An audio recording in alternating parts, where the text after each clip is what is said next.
সম্মানিত প্রধান বক্তা আমাদের নাটোর জেলার নলডাঙ্গা থেকে আগত আলহাজ হজরত মাওলানা শাহ আলম সাহেব, আমি হজরত জিকে মূল্যবান আলোচনা রাখবার জন্য সবিনয় অনুরোধ জানাচ্ছি। আসসালামু আলাইকুম ওয়া রাহমাতুল্লাহি ওয়া বারাকাতুহু। ওয়া আলাইকুম আসসালাম ওয়া রাহমাতুল্লাহি ওয়া বারাকাতুহু। আপনারা সবাই কেমন আছেন? আলহামদুলিল্লাহ। আলহামদুলিল্লাহ, আল্লাহ পাকের মেহেরবানি, আপনাদের নির্বাচন করতে আল্লাহ পাকের রহমতে ভালো আছি। আলহামদুলিল্লাহ আলহামদুলিল্লাহ। আলহামদুলিল্লাহ আলহামদুলিল্লাহ নাহমাদুহু ওয়া নাস্তাঈনুহু ওয়া নাস্তাগফিরুহু ওয়া নু'মিনু বিহি ওয়া নাতাওয়াক্কালু আলাইহি ونعوذ بالله من شرور أنفسنا ومن سيئات أعمالنا من يهده الله فلا مضل له ومن يضلل فلا هادي له وأشهد أن لا إله إلا الله وحده لا شريك له وأشهد أن محمدا عبده ورسوله الذي أرسله بالحق بشيرا ونذيرا وداعيا إلى الله بإذنه وسراجا منيرا. فقد قال الله تعالى في كلامه المجيد والفرقانه الحميد. খুব মহব্বতে পড়া লাগবে, পড়ুন আউযু বিল্লাহি মিনাশ শাইতানির। জবান বন্ধ না রেখে প্রাণ ভরে মহব্বতে বিসমিল্লাহির রাহমানির রাহিম। ইয়া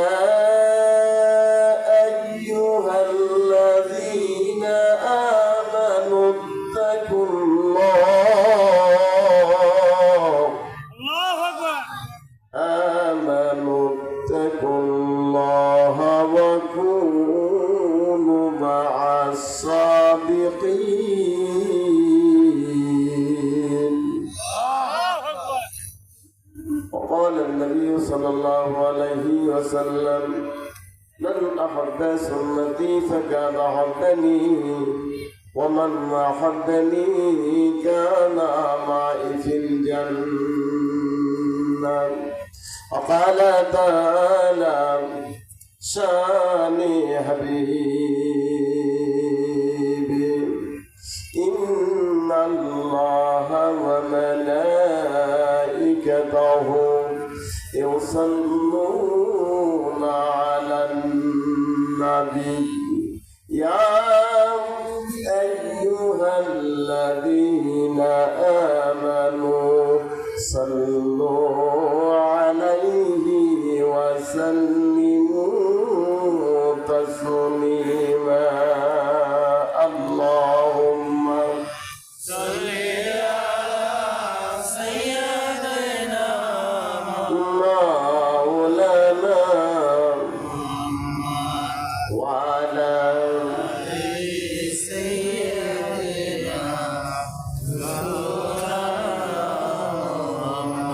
যখন রাত্রি নিঝুম নাই চোখে ঘুম, একলাই আমি ঘরে, যখন রাত্রি নিঝুম নাই চোখে ঘুম, একলাই আমি ঘরে, তোমায় মনে পড়ে গো আল্লাহ, তোমায় মনে পড়ে, তোমায় মনে পড়ে গো আল্লাহ, তোমায় মনে পড়ে।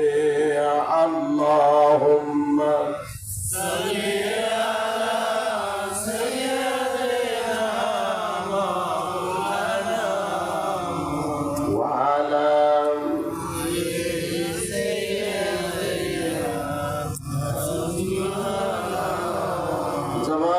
কালিমা পড়ুন লা ইলাহা ইল্লাল্লাহ। জোরে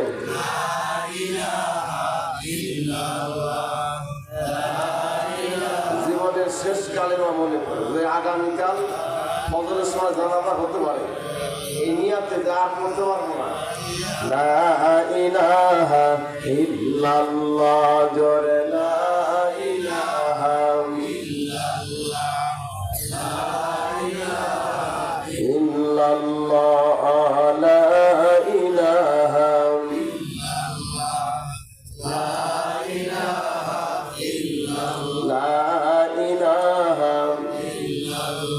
কার লাগিয়া কাঁদো মানুষ, তুমি কার লাগিয়া হাসো,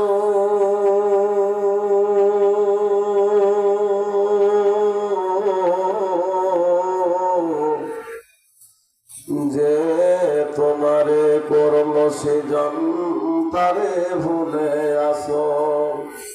একদিন তোর সোনার জীবন থাকবে না রে হায়।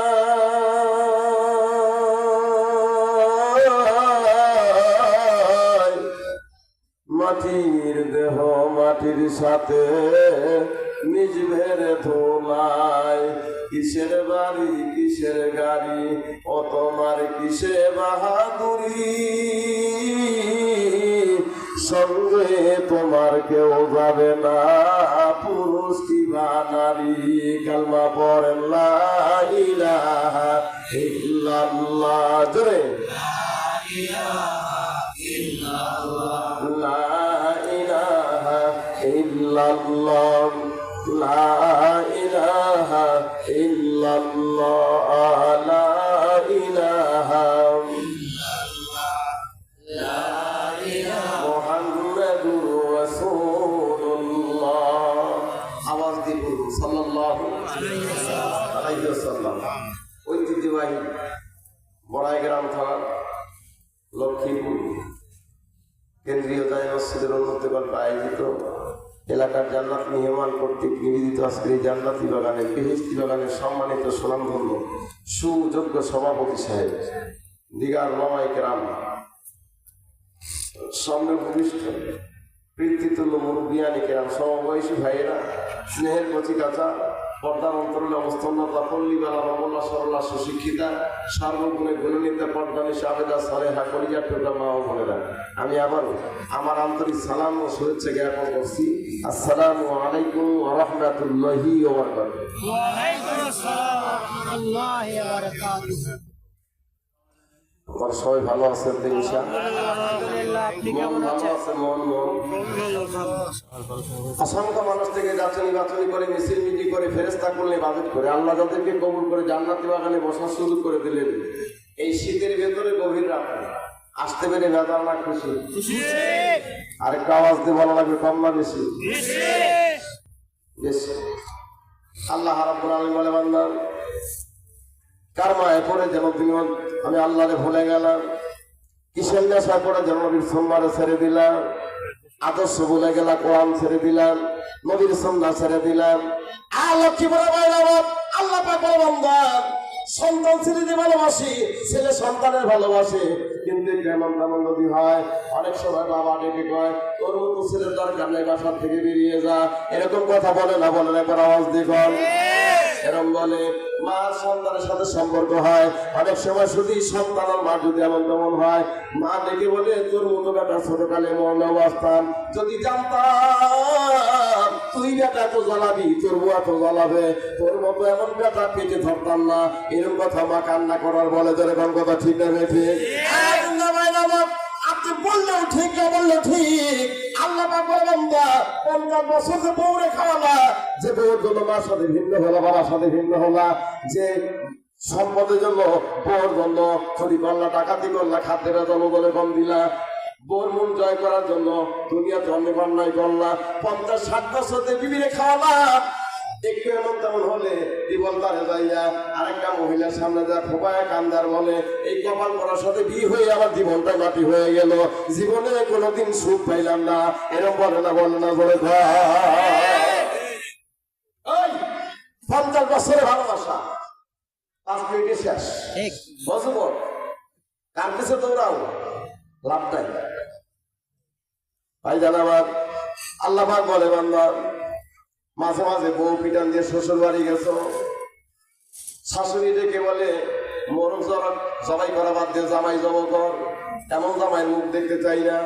মাঝে মাঝে আমার মেয়ের অনেক অত্যাচার করে, শ্বশুর মুখ পাকায় পায়, এমন জামাইয়ের দরকার নাই। শালি একটা জিনিস চিন্তার নাই, শালির মুখ ভ্যাকসা দিয়ে বলে তোমার মতো দুলাভাইয়ের দরকার নাই।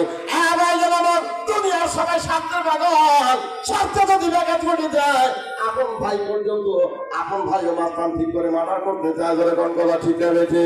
ভাই জান আমার, আল্লাহ পাক বলে বান্দারে, একটু এমন তো মনে মা বেজার, একটু এমন তো মনে বাবা বেজার, একটু এমন তো মনে বোন বেজার, ভাই বেজার, ঘরের বউ বেজার, শালি বেজার, সবা বেজার, দুনিয়ার সবাই বেজার হয়ে যায়। আল্লাহ পাক বলে বান্দা, লক্ষ্মী বলে ভাইরা বাবারা, পর্দানি সমাবেন খাবারা, আল্লাহ পাক বলে 50 বছর বয়স হয়ে গেছে, 60 বছর বয়স হয়েছে, এখনো নামাজ ধরো নাই, এখনো রোজা ধরো নাই, এরকম বেনামাজি, এরকম বেরোজগার পাকা ইমানদার আল্লাহ জমিনে আছে না না? একটা আওয়াজ দিক আছে না নাই? 50 বছর এখনো নামাজ পড়ো না। আল্লাহ রাব্বুল আলামিন বলে বান্দা, 50 বছর 60 বছর নামাজ পড়ো নাই, একটা দিনের জন্য তোমার মা বেজার, বাবা বেজার, ভাই বেজার, আপনজন বেজার। 50 বছর চিজারি করলাম, 50 বছর ক্যাডারি করলাম, মাস্তানি করলাম, খাদ্যে বেজার দিলেও যদি কম দিলা, দুধে পানি দিলাম, ঢেলাঢেলি করলাম, চিজারি বাঁচতে মাছ পানি করে জীবন শেষ করে দিলা। আমি আল্লাহ কোনো তোর প্রতি বেজার হই নাই, আমি আল্লাহ কোনো তোর চেহারার দিকে তাকায় আছি। তখন জানি রে এই আমার বান্দা, আমি আমার বান্দা, আমি আল্লাহর কথা স্মরণ করি না, চোখটা ভরা পানি ছেড়ে দিয়া কোরআনের বাগানে বসে আমি আল্লাহর ডাক দেবে। কখন জানি রে আজানের পরে মসজিদে যা সেজদার মধ্যে লুটাইয়া সুবহান রাব্বিল আলা বলে চোখ ভরা পানি ছেড়ে আমি আল্লাহর ডাক দেবে। আল্লাহ পাক বলি বান্দা, তোর মা বেজার হতে পারে, বাবা বেজার হতে পারে, ভাই বোন আত্মীয় স্বজন বেজার হতে পারে, আমি আল্লাহ পাক রব্বুল আলামিন এখনো তোর দিকে রহমতের দৃষ্টি লাগায় আছি। তুই বান্দা একটা ডাক দিবি, তওবা করিয়া কোরআনের ছায়াতলে দাঁড়াবি, নামাজে দাঁড়াবি। বান্দা তোর 50-60 বছরের পেছনে সমস্ত গুনাহগুলা আমি আল্লাহ পাক রব্বুল আলামিন মাফ করে দিয়া, আমি আল্লাহর কুদরতি গুণের মধ্যে তোর উঠায় নিয়া, আমি আল্লাহর নিজ হাতে তোর গলা জান্নাতের মালা পরা দেব। একবার জবান খুলে বলা যাবে মারহাবা, আল্লাহু আকবার করে আওয়াজ দিয়া। এই জন্য আমার আল্লাহ ভালোবাসে, বাসে না, বাসে না, কত ভালোবাসে। চাওয়ার আগে চোখ দিল, চাওয়ার আগে হাত দিল, চাওয়ার আগে আল্লাহ পাক রব্বুল আলামিন জ্ঞান দিল। কত মানুষ আছে চোখে দেখে না, আছে না দেখে, হাতে ধরতে পারো না, কানে শোনে না। ভাই জান আমার, আল্লাহ পাক রব্বুল আলামিন চাওয়ার আগে সুন্দর করে বানালো যে আল্লাহ তো ভালোবাসে রে, যে আল্লাহ তো মায়া করে। ওই আল্লাহর নিয়ামতের শুকর গুজারের দরকার আছে না নাই? জবানটা খুলে দিয়ে একবার বলা যাবে আলহামদুলিল্লাহ, না হয়নি আর আওয়াজ দিয়ে আলহামদুলিল্লাহ। নবীকুলের সর্দার, উম্মতের গান্ডার, রহমতের ভান্ডার, সাইয়্যিদুল আম্বিয়া, যে নবীজির সুপারিশ ব্যতীত জান্নাতে যাওয়া যাবে যাবে না, যে নবীর আদর্শ মানবে, যে নবীজির ইত্তেবা করবে, খুশি হয় কি? না হয়নি আর আওয়াজ দিয়ে বল, আল্লাহ খুশি হয়। যে নবীজি ইশারা করবে, তারা গাছ জমিন থেকে উঠে যে নবীর সামনে টান টান দাঁড়াতো, যে নবীজির চারিত্রিক সনদ দিলেন স্বয়ং আল্লাহ পাক রব্বুল আলামিন। চিৎকার দিয়ে বল আল্লাহু আকবার। আল্লাহ কয় আমার নবীর চারিত্রিক সনদ দিলাম আমি আল্লাহ পাক রব্বুল আলামিন। এই নেতার যদি মেনে নাও, এই নেতার আদর্শ যদি গ্রহণ করে মেনে নাও, 100% জান্নাতে যাবা, কোনো হিসাব দেওয়া লাগবে না। সুবহানাল্লাহ বলা যাবে না, হয় না আওয়াজ দিয়ে আল্লাহু আকবার। এই নবী পাকের উপরে প্রাণ মন্দির উদার করে জবান খুলে বলা যাবে সাল্লাল্লাহু আলাইহি ওয়াসাল্লাম। কোরআনে কারীম মাহফিল, এই কোরআনে কারীম 30 পারা কোরআনে কারীম 114 সূরা আল্লাহ পাক রব্বুল আলামিন নাযিল করেছেন 2 জায়গায়। যেটা কয় জায়গায়? 2 জায়গায়। সূরার সংখ্যা 114, পারার সংখ্যা 30। অনেক মুসলমান আছে, বাঁকা মুসলমান, সূরার সংখ্যা কত কোরআনে কারীমে জানে না, এরকম অজানা জ্ঞানী আছে না? আছে না? এই জন্য জানা দরকার, কোরআনে কারীমের জ্ঞান একটু থাকা দরকার। জোরে কারণ ঠিক কিনা? 30 পারা কোরআন, 114টি সূরা আল্লাহ পাক রব্বুল আলামিন নাযিল করলেন 2 জায়গায়। একটা হলো মক্কা, আর একটা কি মদিনা। কোরআনে কারীম পড়ে দেখবেন কোন সূরা মাক্কি, কোনটি হলো মাদানী। আগে কোরআন পড়বো না ধরবো না, আল্লাহ পাক বলে বান্দা কোনোদিনই বান্দা কেনার আগে ভালো করে চয়েস করে দেখে কেনা যাবে কি যাবে না। দুনিয়ার জমিনে যতদিনই বান্দা কিনি একটা জিনিস বান্দা না দেখে ক্রয় করে না, ভালো করে উল্টা পাল্টা দেখে তারপরে হলো বান্দা ক্রয় করে। আল্লাহ পাক বলে বান্দা কিতাবে কারিমে আল্লাহ পাক নাযিল করলাম, একটু যাচাই বাছাই করে তুমি ধরো, যদি ধরার মতো হয় একটু খেয়াল করো না। আল্লাহ পাক বলে বান্দা কোরআনে কারিম নাযিল করলাম, কোনো ভেজাল নাই, কোনো ভুল নাই, কোনো সন্দেহ নাই। মক্কা মদিনা দুই জায়গায় কালামুল্লাহ নাযিল করিয়া আর লক্ষ্মীগুলো যুবক হইয়া আল্লাহর কোরআন নাযিল করিয়া আল্লাহ পাক বলে বান্দারে কোরআনে কারিম নাযিল করার কারণে মক্কা মদিনা জায়গা দাম দুনিয়ার সব জমিনে যেতে বাড়ায় দিলাম, শুধু জায়গা দাম বাড়ালো না। আল্লাহ পাক বলে বান্দা মক্কা মদিনা জায়গা দাম বাড়ালাম, সেই মাসে নাযিল করলাম মাসের দাম বাড়ালাম, মাসটার নাম মাহে রমজান মাস। আল্লাহ পাক বলি ওই মাসের ভিতরে একটা রাত আমার আছে যে রাতটার নাম লাইলাতুল কদর। আল্লাহ পাক বলেন খায়রুম মিনাল ফিচার, একটা রাত উম্মতে মুহাম্মাদের জন্য হাজার মাসের চাইতে আল্লাহ পাক দামি বানায় দিলেন। একবার জবান খুলে বলা যাবে মারহাবা। কোরআন মানবেন কিনা আপনার কাছে সাইডে দিন, আপনি যদি মানেন ভালো, আর না মানলে পরে সামনে অনেক জ্বালা, অনেক জ্বালা। এই আল্লাহর কাছে একদিন যাওয়া লাগবে, সেই দিন কোন মাস্তানি ক্যাডারি, কোন ভাত বলার দেখা বাকি ভাই যারা ভালো আছেন। আল্লাহ পাক বলে বান্দা শুধু আমি আল্লাহ পাক মাসের দাম বাড়ালাম তা না, একটা রাত হাজার মাসের যে দামি বানাই দিলাম, শুধু তাই না বান্দা আল্লাহ পাক বলে বান্দা কাঠে লাগলে কাঠের দাম বেড়ে যায়, কাপড়ে লাগলে কাপড়ের দাম বেড়ে যায়, মানবা কিনা তোমার বাবা। তবে শুনে নাও এই কোরআনে কারিমের ছোঁয়া যদি কোনো বান্দা ছিলে একবার লাগে, বান্দাবাদী সাধারণ কোনো মানুষ থাকে না। আল্লাহর জমিনে বান্দাবাদীর ধর্মগুলি নিয়ে আল্লাহর জান্নাতি মেহমান হয়ে যায়। একটা জবান খুলে বলা যাবে মারহাবা। কোনো ভেদাল নাই, কোনো ভুল নাই, কোনো সন্দেহ নাই, কোনো সাক্কা নাই, একটা নির্ভেদাল সব সমস্যার সমাধান দিতে পারে একমাত্র না হয়নি আমাদের সব সমস্যার সমাধান, এই সব সমস্যার সমাধান কোরআন আছে যেখানে, হাদিস শরীফ যেখানে, হক্কানি আলেম ওলামা যেখানে, যেখানে নাই তো ইনশাআল্লাহ কোন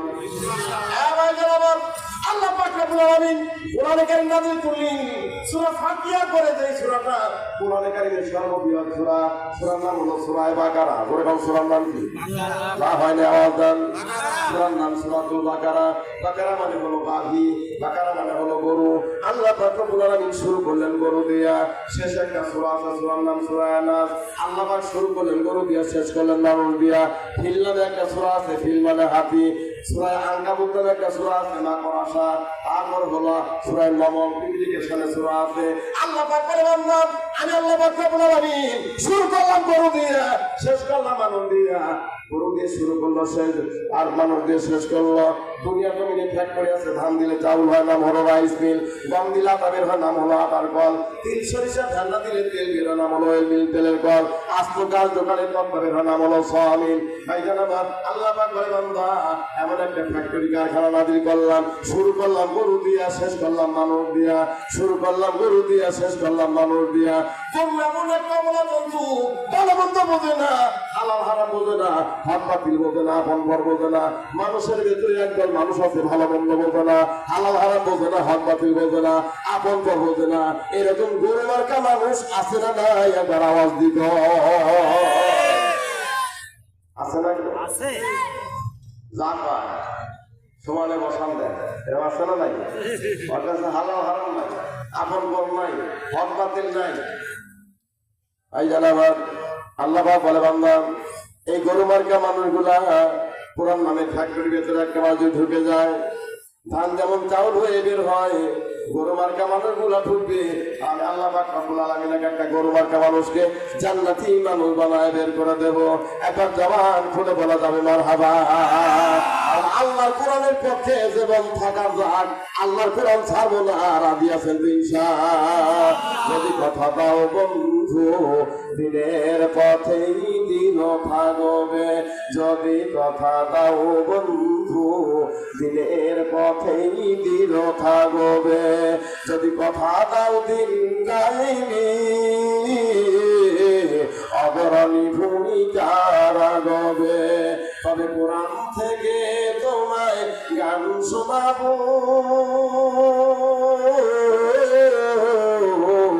যে গানের হৃদয়টা জাগবে, যদি কথা দাও বন্ধু দিনের পথেই দিন থাকবে, যদি কথা দাও বন্ধু দিনের পথেই দিন থাকবে।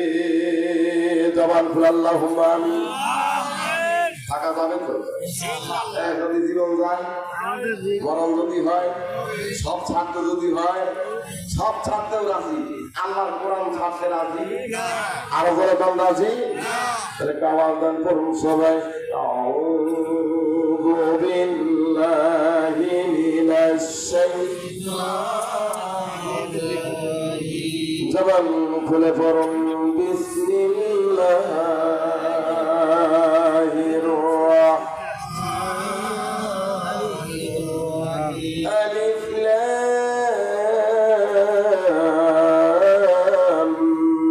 মিম। যালিকাল কিতাবু লা রাইবা ফীহি হুদাল লিল মুত্তাকিন।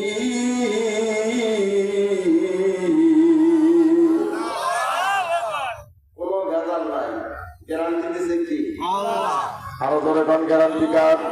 আল্লাহ পাক বলেন আল্লাহ পড়ো আর না পড়ো, মানো আর না মানো, কোরআনের পক্ষে থাকার বিপক্ষে যাও, কোরআনের পক্ষেও আল্লাহর বান্দা আছে, বিপক্ষেও আছে না নাই?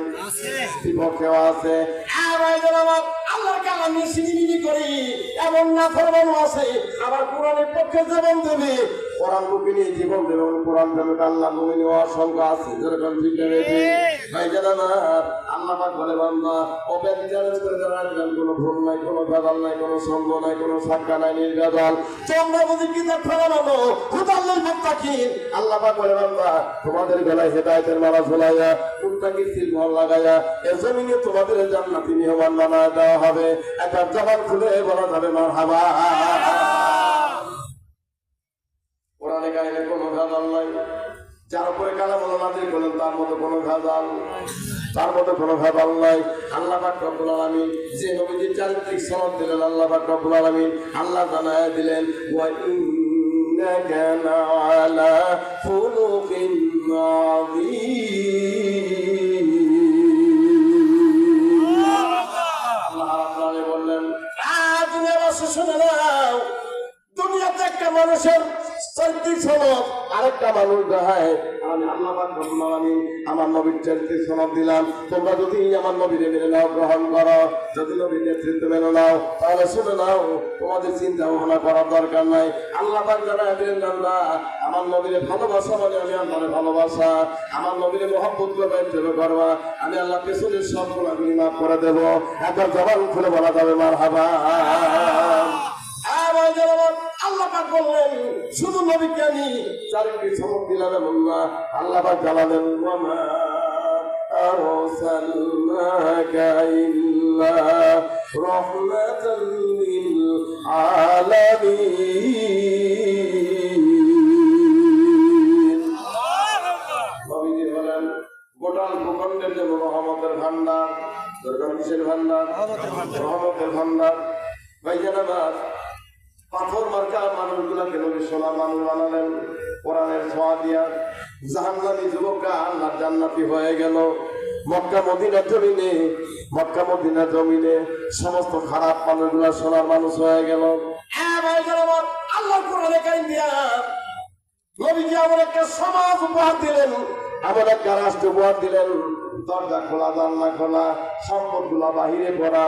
ভাইজান আমার সুন্দরী মা বোনরা, মহিলারা বছর থেকে কুয়া পর্যন্ত যেত, রাতের বেলা, দিনের বেলা, রাতের বেলা, ভোর রাত, দুপুর রাত, রাত 12টা, একা একা চলতো। রাস্তায় কোনো মহিলা নেই ডিস্টার্ব করার মতো, ভাই জানার কোনো বাজে সিগন্যাল দেওয়ার মতো কোনো যুবক ছিল না, খারাপভাবে তাকানোর কোনো যুবক ছিল না। এত সুন্দর একটা সমাজ, এত সুন্দর একটা সমাজ উপহার দিলেন কোরআনে কারিম যেন বিজ্ঞা আমার। সে কোরআন আজও আছে না না? একবার আওয়াজ দেখো। সেই কোরআন আজও আছি, আমরাও মানুষ আছি ভাই জানাবার। মানুষের মতো মানুষ না থাকার কারণে আজকে রাস্তার ধারে লাশ পড়া থাকে, ভাই জানাবার আজকে ট্রেনে মানুষ পড়া থাকে, কোনো বিচার হয় না, তারপর মানুষ দেখেও দেখে না। একজন মানুষ আরেকজন মানুষকে অন্যায়ভাবে আঘাত করতেছে, প্রতিবাদ করার মতো কেউ নাই। আর ওই সমাজ যুগের মানুষগুলা এমন ছিল রে, একটা মানুষ আরেকটা মানুষকে আঘাত করার আগে অনেক ভাবা চিন্তা করতো। একবার জবান খুলে বলা যায় মারহাবা। ইমাম এই নামাজ পড়লাম সারা জীবন, তসবিহ পড়লাম, নামাজ পড়লাম, কিন্তু পরিবর্তন হলো না। হযরত ওমর ফারুক রাদিয়াল্লাহু তাআলা সেকেন্ড ক্যালিফ অফ ইসলাম জাহানের মুসলিম জাহানের দ্বিতীয় খলিফা, আমির আল মুমিনিন খলিফাতুল মুসলিমিন হযরত ওমর ফারুক, যার মতো মাস্তান ক্যাডার মক্কা মদিনা জমিয়ার ছিল না, যার চেহারা দেখে রাস্তার দুই সাইডের লোকগুলা সব এমনি ফাঁকা হয়ে যেত, সমস্ত যুবকেরা একবারে দরজা বন্ধ করে দিত, রাস্তা ফাঁকা হয়ে যেত। পর্যন্ত আল্লাহ কোরআনের ছায়া পড়ে যখন আসলেন, নবীজি মাথা মোবারক কাটতেছে, যখন এই কালিমার মালা গ্রহণ করলেন, কালিমা পড়তে দেরি হযরত ওমরের জীবনের পরিবর্তন হতে দেরি হলো না। একবার জবান খুলে বলা যাবে মারহাবা। ওমর সেকেন্ড কালিমা ইসলাম, মেজাজ নরম না গরম? ওমরের মেজাজ নরম না গরম? খালি গরম না, অন্যরকম গরম। সে ওমর ফারুক রাদিয়াল্লাহু তাআলা কোরআন যখন কোরআনে কারিম মেনে নিয়েছে, কোরআনের ছায়া যখন আল্লাহ পাক কবুল করেছে, দাঁড়িয়ে আরকামের সামনে যে যখন নাকি কোরআনে কারিমের ছায়া তলে ঢুকলেন, নবীজির চেহারার দিকে তাকাইয়া চেহারা মোবারক দেখে হযরত ওমর পাগল হয়ে গেলেন। আমি কি করলাম? এত সুন্দর মানুষ পড়ার জন্য আমি ছুটি আর কন্ট্রাক্ট নিলাম, এটা হতেই পারে না, কেন নিলাম? আল্লাহ নবী বলেন, ওমর চিন্তা ভাবনা করো না, তুমি আমার মাথা মোবারক কাটবার জন্য আসো ওমর। আমি আল্লাহর কাছে দোয়া করেছি, আল্লাহ ওমরের মতো একজনকে ইসলামের ছায়া তলে মতো আল্লাহ কবুল করে নাও। ওমর যদি আজকে না আসতো, ওমর ইসলামের ছায়া তলে ঢুকতো না। দেখেন না ভাইজান, আমার কোরআনে কারিমের ছায়া তলে ঢুকবার সঙ্গে সঙ্গে হযরত ওমরের জীবন পরিবর্তন চলে আসতো। আমরা কোরআন পড়ি, আমরাও কোরআনের ছায়া তলে ঢুকেছি, কিন্তু পরিবর্তন না। আমাদের পরিবর্তন দরকার ভাইজান আমার। আমাদের ভিতরে কি যেন একটা রোগ দেখা দিয়েছে, যে রোগের কারণে এত কিছু করার পরে পরিবর্তন হতে পারতেছি না। আর নবীর সাহাবীরা কালেমা পড়তে দেরি, পরিবর্তন হতে দেরি হয় নাই। একবার জবান খুলে বলা যায় মারহাবা। হযরত ওমর ফারুক রাদিয়াল্লাহু তাআলা মুসলিম জাহানের দ্বিতীয় খলিফা, আমির আল মুমিনিন খলিফাতুল মুসলিমিন হযরত ওমর ফারুক রাদিয়াল্লাহু তাআলা নবীজির একটি হাদিস শরীফ থেকে আলোচনা শোনাবে। আল্লাহ রাসূল নাই, হযরত আবু বকর নাই, ওমর হলো খলিফা, হযরত ওসমান গনি, হযরত আলী। নবী প্রান্তীয় সাহাবীরা মসজিদে নববীর ভেতরে ওমর বলতেছে, আজকে তোমাদেরকে একটা ওয়াজ শোনাবো নবীর হাদিস শরীফ থেকে। আল্লাহ পাক নারীও বানালেন, পুরুষও বানালেন, নর আর নারী বানাইছে কে? একবার আওয়াজ দিবেন না, হয়নি? আওয়াজ দিবেন। আল্লাহ পাক বানালেন। হযরত ওমর যে ওমর ইসলাম কবুলের পূর্বে নবীর মাথা মোবারক কাটতে গেলেন, সে ওমর ফারুক আজকে হলো হাদিস শরীফ শোনাতেছে। সুবহানাল্লাহ, কোন আওয়াজ দিন। পাথর মার্কা মানুষগুলি সোনার মানুষ হয়েছে। ভাই জানাবার আল্লাহ রাসূল বর্ণনা করেছেন, আমার পরে নবুয়তের ধারা খারা যদি বন্দনা হয়ে যাইতো, আল্লাহ পাক রব্বুল আলামিন হযরত ওমরকে দুনিয়ার জমিনে নবী করে পাঠাতো। তার মানে হলো একজন নবী হতে গেলে যে যোগ্যতার অভিজ্ঞতা লাগে, সে যোগ্যতা সব ওমরের মধ্যে আল্লাহ পাক দিয়েছে। শুধু আল্লাহর বাজেট নাই, নবুয়তের ধারা বন্ধ করে গান আলহামদুলিল্লাহ। তোমাদেরকে একটা হাদিস শরীফ থেকে একটা আলোচনা শোনানো হবে নামাজের পরে ফজরের নামাজ হয়ে গেছে। ফজরের নামাজের পরে হযরত ওমর ফারুক রাদিয়াল্লাহু তাআলা আলোচনা শোনাতেছে আল্লাহ পাক নারী বানালো পুরুষ বানালো নন নারী বানাইয়া আল্লাহ পাক আলাদা দায়িত্ব দিল পুরুষের জন্য আল্লাহ পাক দায়িত্ব দিল কোরআনে কারীম থেকে 3টি যখন দায়িত্ব কয়টা 3টা পুরুষের দায়িত্ব 3টা পুরুষের জন্য আল্লাহ পাক রব্বুল আলামিন 3টি দায়িত্ব দিলেন আজ তোমার বললাম আসাবিরা যারা পুরুষ মানুষ তাদের জন্য আল্লাহ পাক কোরআনে কারীম থেকে দায়িত্ব দিলেন 3টা পুরুষদের জন্য দায়িত্ব ফরজ 3টা পুরুষদের যদি মরে যায় কাপড় হবে 3 টুকরা হযরত ওমর বললেন দুনিয়া জমিনে নারীদেরকে বানাইয়া মা বোনদেরকে আল্লাহ পাক বানাইয়া নারী সমাজকে আল্লাহ পাক পাঠাইয়া মহিলার জন্য দায়িত্ব দিল 5টা মহিলাদের জন্য মা বোনদের জন্য দায়িত্ব হলো 5টা মা বোনদের জন্য দায়িত্ব ফরজ 5টা মা বোন যদি মরে যায় কাপড় 5 টুকরা হবে একবার জবান খুলে বলা যাবে আল্লাহু আকবার আল্লাহর জান্নাত কয়টা আল্লাহর জান্নাত আছে 8টা হযরত ওমর বললেন নবীর সাহাবীরা দুনিয়ার জমিনে নারী আর পুরুষ সমন্বয়ে 8টা দায়িত্ব পালন করবে আল্লাহ পাক রব্বুল আলামিন 8টা জান্নাতের ব্যবস্থা করে দেবে 8টা জান্নাতের ব্যবস্থা করে দেবে আল্লাহ নবীর সাহাবীরা বললেন আমিরুল মুমিনিন খলিফাতুল মুসলিমিন আলোচনা করেন না আজকে গুরুত্বপূর্ণ আলোচনা আপনার আলোচনা প্রাণ করে শ্রবণ করবো দুনিয়ার জমিনে আমল করে আল্লাহর জান্নাতে যাবো আল্লাহর জান্নাতে যাইতে হলে আমলের দরকার বেজান মাস্তানি কেরানি করিয়া সম্পদের বড়াই দেখায় লাঠি চাষ করিয়া আল্লাহর জান্নাত পাওয়া যাবে না আল্লাহ পাক জানায়া দিলেন الذين آمنوا وعملوا الصالحات كانت لهم جنات الفردوس نزلا আল্লাহ পাক বলেন আমাদের সাথে বান্দারা আল্লাহ পাক বলেন ইন্নাল্লাযীনা আমানু ওয়া আমিলুস সালিহাত যারা নাকি ঈমান আনবে কামল করবে কাদাত লাহুম জান্নাতুল ফিরদাউস নুজুলা আমি আল্লাহ তাদেরকে জান্নাতুল ফিরদাউস দান করে দেব একবার জবান খুলে বলা যাবে মারহাবা ঈমান ওরা লাগে আর কি লাগে নেকামল ঈমান আনবে আর নেকামল করবে এই ঈমান আনা আর নেকামল করা মুফাসসিরিনে কেরামে দেখলাম মুফাসসিরিনে কেরাম লিখেছেন যে ঈমান আনা নেকামল করা এর বিশাল বড় একবার পরিসর না বলি ছোট্ট করে বলছে ঈমান আনা হলো যে বান্দা ঈমান আনবে এ জীবন থাকতে পাপের কাজ করবে না নেকের কাজ ছাড়বে না সুবহানাল্লাহ কোন পাপের কাজ করবে না নেকের কাজ ছাড়বে না পাপের কাজ করবে না 100% ঈমান যারা নিছে জেনে বুঝে বান্দা কোন গুনাহের কাজ করবে না 100% যারা ঈমান এনেছে জেনে বুঝে তারা কোন নেকের কাজ ছেড়ে দেবে না ধরে কোন সুবহানাল্লাহ গুনার কাজ করবে না নেকের কাজ ছাড়বে না এটা হলো ঈমানদারের নিশানা ভাইজান আমার আসেন না হযরত ওমর রাদিয়াল্লাহু তাআলা নবী সাহাবীদের যিনি বসা আল্লাহ নবী সাহাবীরা বলতেছে আমিরুল মুমিনিন খলিফাতুল মুসলিমিন আসেন না তাহলে আমাদের মাঝে আলোচনা করেন আজকে আলোচনা প্রারম্ভ করে শ্রবণ করবো 8টা দায়িত্ব পালন করে আল্লাহর জান্নাতে যাবো আমল করবো আর আল্লাহর জান্নাতে যাবো আপনি আলোচনা করেন বলেন নবী প্রান্তীয় সাহাবীরা আল্লাহ পাক 8টা দায়িত্ব নারী পুরুষের জন্য দিয়েছে 8টা দায়িত্ব পালন করা লাগবে এক নম্বর দায়িত্ব সালাতুল ওয়াক্তিহাত সময় মতো ওয়াক্ত 24 ঘন্টার ভেতরে 5 ওয়াক্ত নামাজ পড়া লাগবে একবার জবান খুলে বলা যাবে মারহাবা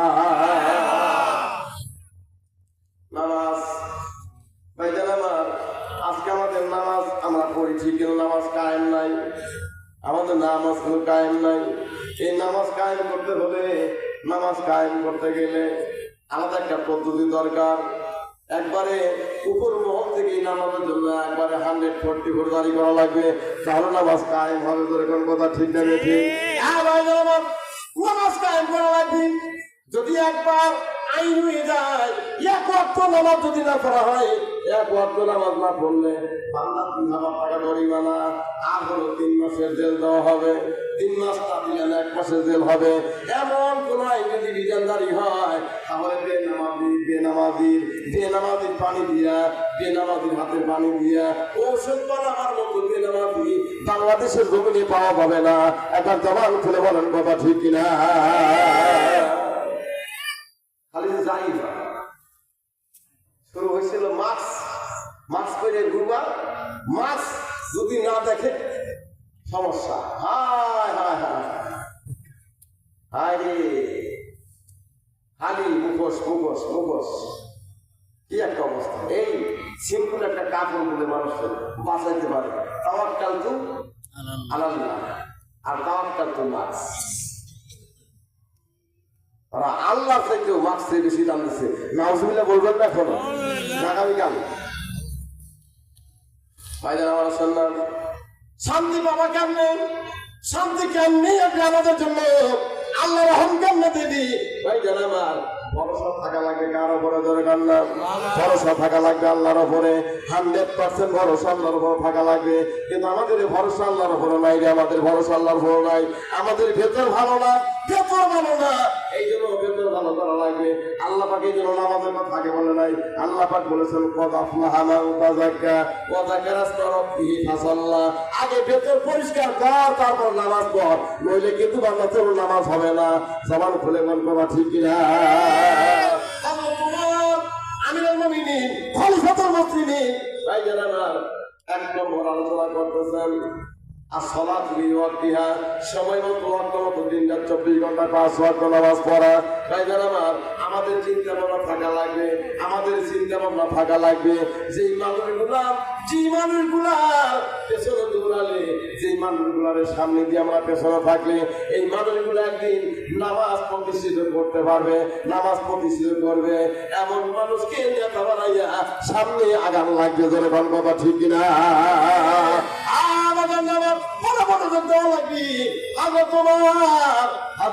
যখন 5 ওয়াক্ত নামাজের আলোচনা করতেছেন, 5 ওয়াক্ত নামাজ পড়া লাগবে। একজন সাহাবী কি বলেন? আমিরুল মুমিনিন খলিফাতুল মুসলিমিন তাড়াতাড়ি বলেন 1 নম্বর হলো সালাতু বিওয়াক্তিহা, 1 নম্বরে 5 ওয়াক্ত নামাজ পড়া, 2 নম্বর কোনটা?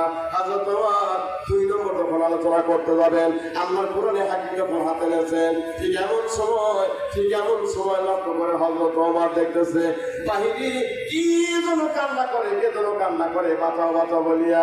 হযরত ওমর ওয়াজ বন্ধ করে দিয়া দরজার সামনে এসে হযরত আলীকে বলে, আলী আমার এই রাতের ভিতরে মদিনার জমিনে কে এমন কান্না করে? আমার আলোচনা বন্ধ হয়ে গেল, দেখো তো কে কান্না করে।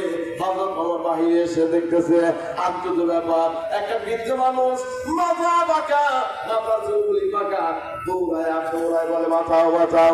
হযরত ওমর হযরত আলীকে বলতেছে, আলী আল্লাহর বান্দারে ধরে আনো তো, কি এমন দুঃখ এত দূরে চিৎকার করে মুসলমান। যখন নাকি আল্লাহর বান্দারে ধরে এনেছে, ধরে আনার পর মসজিদে নববীর মাঝখানে দাঁড় করা যখন দেখে, ডেকে বলি আল্লাহর বান্দা জানতে চাই এমন করে কান্না করলেন কেন? আপনার কান্নার আওয়াজ পাইয়া আমার আলোচনা বন্ধ হয়ে গেছে। আজকে গুরুত্বপূর্ণ আলোচনা করতেছিলাম নারী পুরুষকে আল্লাহ পাক রব্বুল আলামিন কেন বানাইছে, পুরুষের কয়টা দায়িত্ব, মহিলার কয়টা দায়িত্ব, এই দায়িত্ব সব আলোচনা করতেছিলাম। আপনার কান্নার আওয়াজ বন্ধ হয়ে গেছে, এখন আপনি বলেন না আপনি কেন কান্না করেন? ডেকে বলে আমিরুল মুমিনিন আপনি হলেন আমার সন্তানের মতো, আমি হলাম আপনার বাবার মতো বয়সী, আপনি আমারে বাঁচান। আপনার রাজ্যের মধ্যে এমন অশান্তি ত্রাস সৃষ্টি করে, আপনি তার খবর নেবেন না। আমার এমন করে মারছে, আপনি তার বিচার কি করবেন না? জুব্বা খানা উঁচু করে দিছি, লক্ষ্য করে যুবক হইয়া জুব্বা উঁচু করে দিয়েছে। লক্ষ্য করে দেখে পিঠের মধ্যে 3টা শাবকের বাড়ির দাগ দেখা যায়, প্রত্যেকটি বাড়ির জায়গা থেকে রক্ত করে পড়তেছে। হযরত ওমর বলে, আল্লাহর বান্দা কে তোমার মেরেছে? একটাবার বলো, মদিনার জমিন আমি তার ছেড়ে দেবো না। সে ওমর, হযরতে ওমর যখন বলে আল্লাহর মুমিনগণরা ডেকে ডেকে বলে, আমিরুল মুমিনিন ওই যে একটা যুবক আসতেছে, এই যুবকটারে আটকায়া দেন। এই যুবকটা হলো আমার এই সন্তান, একমাত্র সন্তান। আল্লাহ অন্য কোনো ছেলে নিয়ে যায় নাই, এই সন্তান আমার সন্তান। আজকে সকালবেলা তর্ক লাগাইতে মাটি বের করে চাবুক দিয়ে বাড়ি দিয়েছে। আমিরুল মুমিনিন খলিফাতুল মুসলিমিন মসজিদে নববীতে দাঁড়াইয়া আল্লাহর ঘরে দাঁড়াইয়া আপনার সামনে নবীর প্রাণপ্রিয় সাহাবীর সামনে আমি হলো বিচার প্রার্থী হলাম। আমার ছেলেটা বাচ্চা বাচ্চা মারা যায়, যাক আসে যায় না। কোরআন সাথে যেমন একটা বিচার করবেন, দুনিয়ার জমিনে কোনো সন্তান যেন মা বাবার গায়ে হাত দেয় না। একটা জবান খুলে বলা যায় মারহাবা। সাহাবীরা বলতো, সাহাবীরা মুমিন নারী পুরুষের ওয়াজ বাদ দেন, ওই ওয়াজ পরে শোনা যাবে 10 দিন পরে। আজকে বাবা মারা বিচার করে, এই সন্তান আব্বা আম্মারে কষ্ট দেয়, এরকম নেককার বেটা আছে না নাই? মনে হয় নাই? লক্ষ্মীকুলের জমিনে নাই? হ্যাঁ যুবকী, আজকের আলোচনা শুনে যাও, কষ্ট যদি হয় আল্লাহ পাক বরকত দেবে। হ্যাঁ ভাইজান আমার, আমিরুল মুমিনিন খলিফাতুল মুসলিমিন যার মেজাজ করা, চোখগুলো বড় হয়ে গেছে, নিজের ছেলেকে ছেড়ে দেয় নাই যাওয়া ভালো।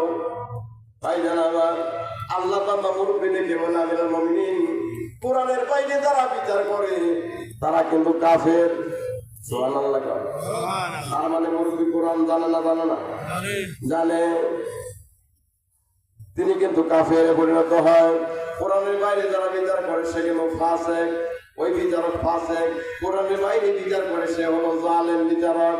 এই তিন কোয়ালিটির বিচারক আল্লাহর জান্নাতে যাবে না। আমিরুল মুমিনিন, আমার সন্তান কি বলা যাবে আপনার কোরআনে, আল্লাহর কোরআনে কারিমের শাস্তি দ্বারা এইটা আমার আসা যায় না। আমার একটা সন্তানের দ্বারা কোটাল মক্কা মদিনা না, দুনিয়ার সমস্ত যুবকেরা হুঁশিয়ার হয়ে যাবে, সাবধান হয়ে যাবে, মাস্তানি বন্ধ করে দেবে, তারপর হলো চাঁদাবাজি বন্ধ করে দেবে, টেন্ডারবাজি বন্ধ করে দেবে, ইয়াবা হিরোইন গাঁজা ফেন্সিল সব বন্ধ করে দেবে, আব্বা আম্মার সঙ্গে বেয়াদবি বন্ধ করে দেবে। আজকে নেশা এমন একটা মহামারীতে পরিণত হয়েছে। যুবকের ভেতরে যদি একবার নেশা তাদের ঢুকে গেছে, ভাইজান আমার, সোনার সংসার ফয়লাভ হয়ে গেছে এই নেশাতে ধরে। কারণ ঠিক কিনা? যুবক শেষ, মা বাবা কান্না করে, আল্লাহ যেটারে পড়াশোনা করাবো, বেটা অফিসার হবো, যেটা হাইরে নেশায় যাইয়া গাছা ভাঙ খাইয়া সুন্দর চেহারা, চা চল মুখ ভাইগে চিকে মারা ফান হয়ে গেছে, আল্লাহ এই বেটা কেন তুমি দিলা? ভাইজান আমার, খুব বড় মনোযোগ দেওয়া লাগবে। কোরআনে কারিম সকল সমস্যার সমাধান।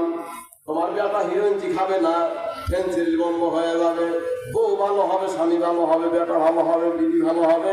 কোরআনে কারিমের সকল ঔষধ আল্লাহ পাক দিয়েছে। সুবহানাল্লাহ করে আওয়াজ দিয়া। কিন্তু কোরআনের ভেতরে ঢোকা লাগে।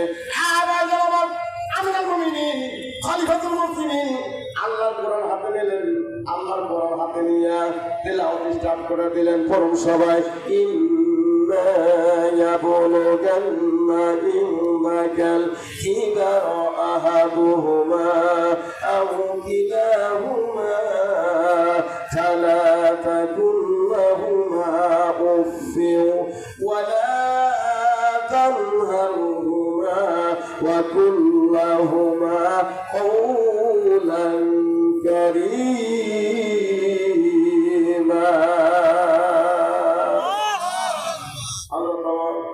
আল্লাহ কোরআন হাতে নিলেন, মেম্বারের চাবুকার তরবারি আল্লাহর কোরআন হাতে তেলাওয়াত শুরু করলেন। আর বললেন, যুবকের ধরে আনো। যুবকটাও চাবুককে ধরাতো, আব্বারে মারবে। এইটা চাবুকতে পারিতেছি। তারপরে যুবকের ক্ষেত পুরা হয় নাই। হযরত আলী যাইয়া যুবকের খট করে ধরে ফেলেন নাম হাত দিয়া। যুবক যখন সালাবার জন্য নড়াচড়া করতেছে, হযরত আলী বলে, যুবককে পারবি না, আমি সেই আলী 80 ওজনের পাল্লা টাকা যুদ্ধ করেছি। একবার জবান খুলে বলা যাবে মারহাবা। 80 ওজনের পাল্লা বাবা, তুই যুবক, তোর দরিয়া পাথরের মধ্যে ঠাসা দেবে, পাথরে দেবে, যাবে নাড়াচাড়া করো না, চলো যাই। ডাকতেছে হযরত ওমর, বিচারক আমিরুল মুমিনিন খলিফাতুল মুসলিমিন, সেকেন্ড ক্যালিফ অফ ইসলাম। চিৎকার দিয়ে বলা যাবে আল্লাহু আকবার। আল্লাহু আকবার। চলো যাই। যুবকের ধরে আনছে। কি হয়েছে?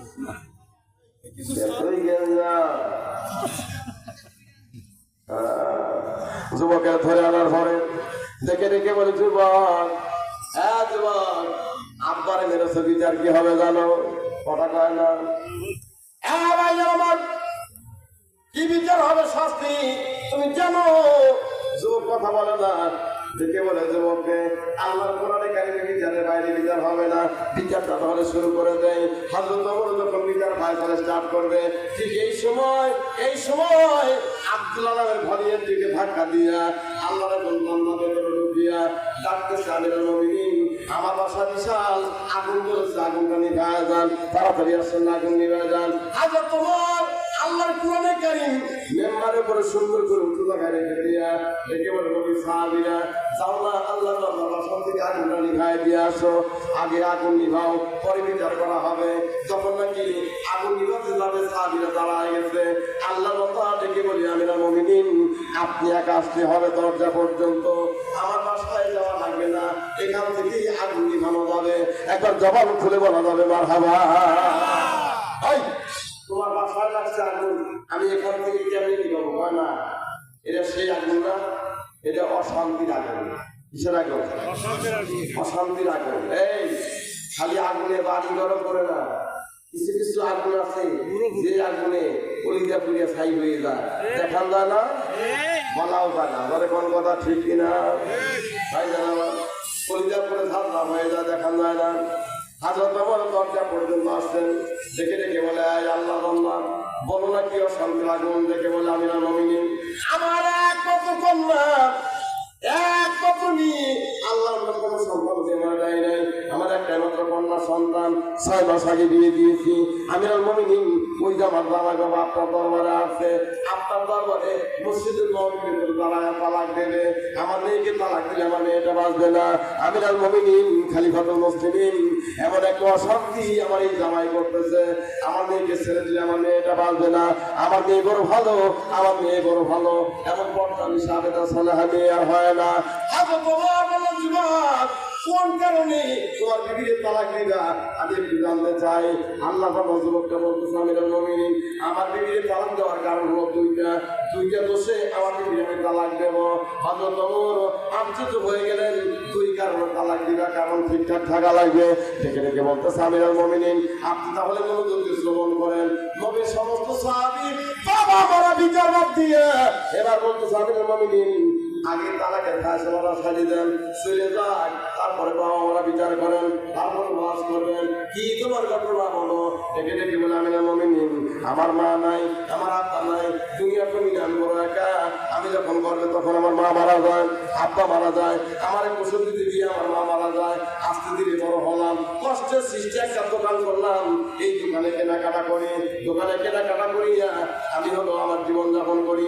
আমি বিয়ে করলাম সেই দিন, আমার দোকান বন্ধ ছিল সেই দিন। পরের দিন যখন আমার দোকানে কেনাকাটা করার জন্য গেলাম, রাত বাজে 10টা, 11টা বাসায় ফিরলাম। আমি লক্ষ্য করে দেখলাম আমার বিবি ঘরের মধ্যে একটা খামচার ভিতরে খাবার নিয়ে বসে আছে। আমি বললাম, বিবি তুমি খাও নাই? বলো না খাই নাই। আজ থেকে আমরা 2 সময় খাবো না, একসাথে খানা খাবো, এক বর্তনে খানা খাবো, এক গ্লাস পানি খাবো। আল্লাহ রাসূল বলেছেন, স্বামী স্ত্রী এক বর্তনে খানা, এক গ্লাস পানি খাইলে বরকত বাড়ে, ভালোবাসা বাড়ে। জীবনে কোনোদিন আমরা আর 2 সময় খাবো না। একবার জবান খুলে বলা যাবে মারহাবা। ভালো আর শোনে না, আসল ঘটনা শোনে বলে, বলো তালাক দেওয়ার কারণ একটা, আমার কারণ হলো আমি যখন পরের দিন আসলাম দোকান থেকে, রাত বাজে হলো 2টা 3টা, খানা খাইলাম, শুয়ে পড়লাম, ঘুমায় গেলাম। যুবকটা বলতেছে, আমিরুল মুমিনিন আল্লাহর কসম আমার বিবির গায়ে হাত দেয় নাই, বিবিও শুয়েছিল, আমি কি আস্তে করে শুয়ে বললাম নতুন বিবি।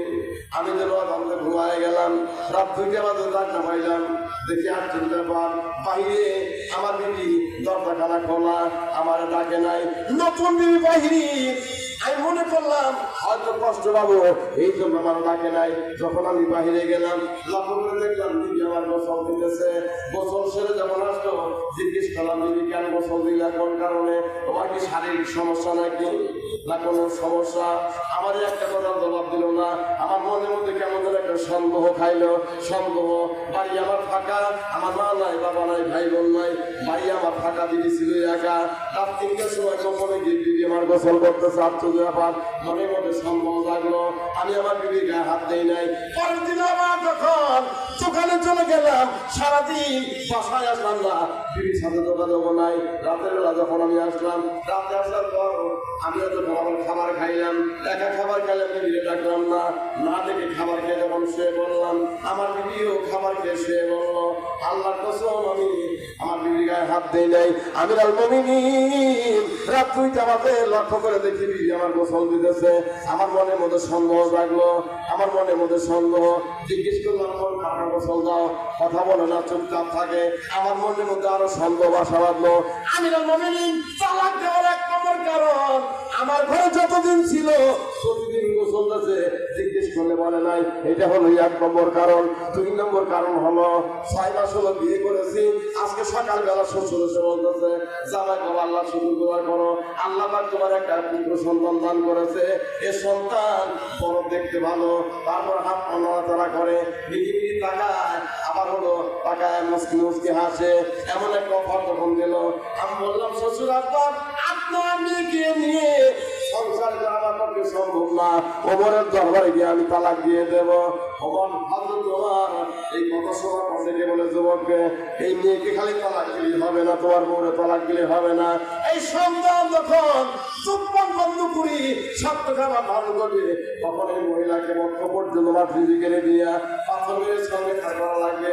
এই ফতুয়া দিয়া, এই ফতুয়া দিয়ে যখন বাবা মারা বিচার করার জন্য যেতেছে, পেছন দিক থেকে হযরত হুসাইন চুপ পাথরের টেনে বলতেছি, আমিরুল মুমিনিন সকল বিচার সবার দ্বারা হয় না, সকল প্রেম সবার মধ্যে আল্লাহ পাক রব্বুল আলামিন দেয় না, সব রকম প্রেম সবার মধ্যে থাকে না। আপনি বিচারটা করে সুষ্ঠুভাবে করতে পারবেন না। এই বিচারের দায়িত্ব আমার আব্বার কাছে দেন, আমি আর আমার আব্বা দিয়ে তালাকের ফয়সালা করে দেব। একবার জবান খুলে বলো মারহাবা। এই তালাকের ফয়সালা আমার বিচারে কি ভুল আছে? হুসাইন বলতেছে, আমিরুল মুমিনিন খালি আসামি বলতো, বাদী বলতো, আপনি আসামির কাছে না শুনি একটা রায় দিয়ে দিলেন। গোসলের মধ্যে কোনো কারণ থাকতেই তো পারে। আপনি কি নিবিড় তথ্য জেনেছেন? হযরত ওমর বললেন, না তা জানি না। তা না জেনে আপনি কেমনে রায় দিলেন? সন্তান 6 মাসের হলো আর আপনি রায় দিলেন কেমনে? আপনি কোরআনের ভেতরে ঢুকছেন। হযরত ওমর লোকটা খাওয়ার পরই যখন নাকি সিগন্যাল দিয়েছে হযরত হুসাইন, ওমর বলে, ঠিক আছে যাও, তালাকের ফয়সালা তুমি আর তোমার আব্বা মিলে করবা। আমি তাহলে বাবা মারা বিচারটা করি। দুনিয়ার জমিনে আব্বাকে সন্তান মারবে এমন হতে পারো না, সন্তান মাকে ধরে মারবে তা হতে পারো না, দুনিয়ার জমিনে সন্তান বাবারে মারবে তা হতে পারবে না। কোরআন সাথে বিচার ফয়সালা আমি করে দেখাবো। আল্লাহর কোরআন দিয়ে বিচার ফয়সালা করবি। ভাইজান আমার, দুনিয়ার জমিনে আল্লাহর কোরআন দিয়ে যদি ফয়সালা হতো, আল্লাহর কোরআন দিয়ে ফয়সালা হতো, এই দুনিয়াতে অশান্তি তার সৃষ্টি হতো না। এক কাছরে যদি হাত কাটা, আল্লাহ পাক কোরআনে বিধান দিয়েছে হাত কাটা, এক কাছরে যদি হাত কাটা হতো, এক কাছরে যদি হাত কাটা হতো, বাংলার জমিনের সমস্ত চোররা আজানের পরে প্রথম কাতারে ফার্স্ট কাতারে নামাজ পড়তো। এটা জোরে বলা যাবে কথা, ঠিক কিনা? বাবারে বাবা,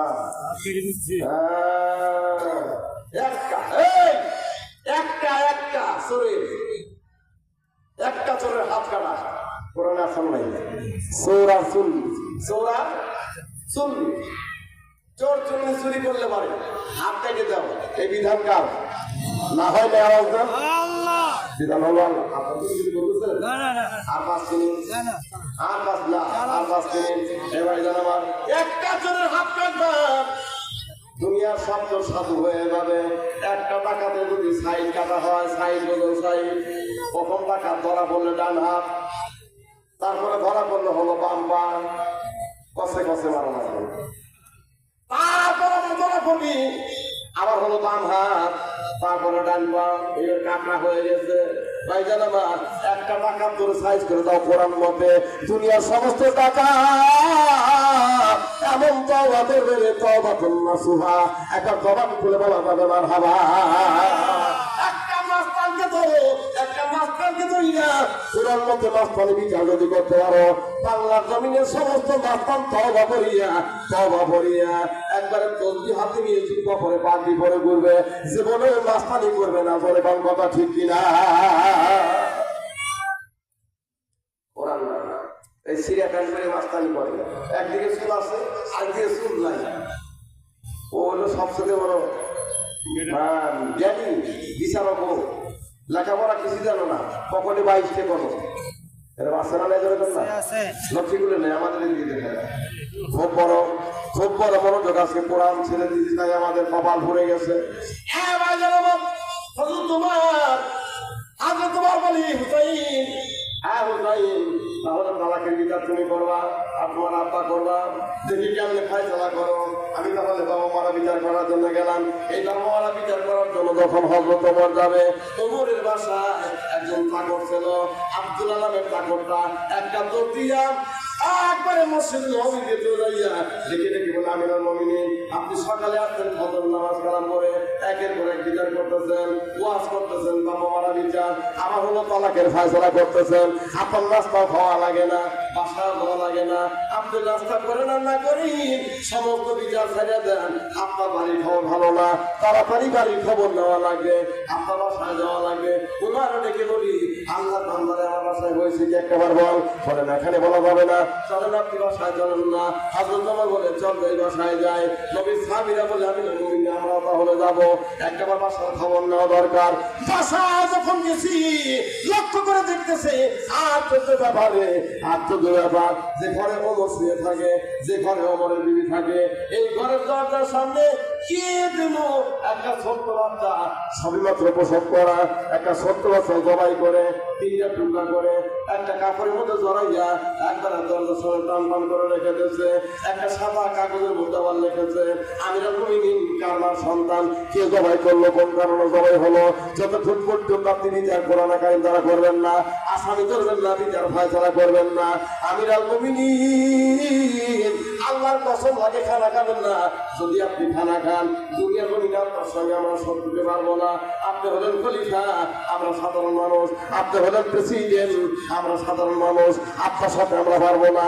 তবে আল্লাহর আদালতে সচ্চা ফকির মেধাবে থাকবে না, সেই দিন আপনার বিরুদ্ধে আল্লাহ দরবারে মামলা দায়ের করবো। আপনি বিচার ফায়সালা করার পর খাবেন, বিচার ফায়সালা না করে খাবেন না। হযরত ওমর এই বাচ্চাটা কোলের মধ্যে নিলেন, রক্তগুলো নিচে টপকা করতেছে।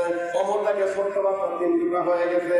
কে রে এমন করে জবাই করলো আমার রাজ দরবারে, আমার এই বাচ্চার ভিতরে, আমার এই শাসন আমলের ভিতরে, আমার রাজ্যের ভিতরে এত বড় মাস্তান কি, এত বড় ক্যাডার কি, এই ছোট্ট বাচ্চা জবাই করে আবার আমার ঘরের দরজার ভিতরে রাখলো, দরজার সামনে রাখলো, আবারও রেখেও গেছে।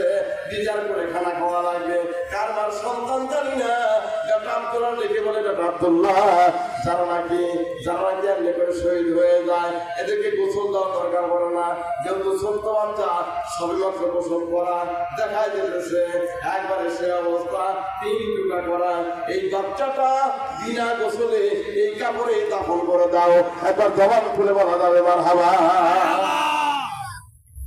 দাফন করে দাও।